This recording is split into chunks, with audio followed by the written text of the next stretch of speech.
आप सबने फ्री में GTA माइनक्राफ्ट तो खेला ही होगा, या फिर मूवीज़, ये तो सब करते हैं, वो बात अलग है, हम नहीं करते। अब हमें ये जो फ्री में पायरेसी वाली चीज़ें मिलती है, क्या लगता है ये लोग ऐसी फ्री में बांटेंगे? If buying isn't owning then piracy isn't stealing. ये है पायरेसी करने वालों का माइंडसेट। हाँ, अगर तुम कोई गेम परचेस करके खेलते हो तो गेम तुम्हारी प्रॉपर्टी नहीं होती। वैसे ही हम कोई गेम की सिक्योरिटी क्रैक करते तो कोई चोरी नहीं करते, ये सीन है। बट अब वो लोग क्रैक करते इतनी मेहनत से कि उसमें टाइम भी बहुत जाता है और रिस्क भी बहुत रहती है। और इतना टाइम जाता है ना कि उसके साथ अगर आप क्रैक कर रहे हो ना तो कोई काम धंधा नहीं कर सकते। तो ऐसी फ्री में देख के घर नहीं चलेगा भाई। अब पैसे तो बनाने हैं, घर तो चलाना है, तो कुछ ना कुछ अचानक और भयानक वाली चीज़ें तो करनी पड़ेगी।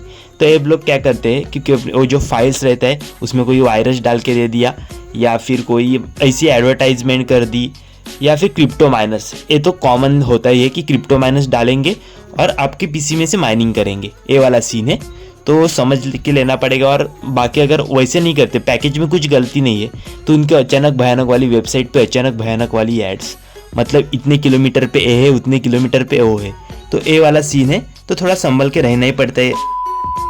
इन सब से बचते बचते तुम डाउनलोड कर लेते हो, अच्छे से खेल लेते हो, बट ये याद रखना कि तुम्हारे मोबाइल में वो चीज़ है या तुम्हारे पीसी में वो चीज़ है, और साथ ही में डेटा भी तुम्हारे मोबाइल में और पीसी में ही है।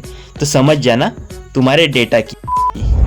अब समझ जाओ, एक सिंपल सी बात याद रखना भाई, सरकारी फ्रीबीज में टाइम और डिजिटल फ्रीबीज में ना डेटा देना ही पड़ता है। मेरी जान।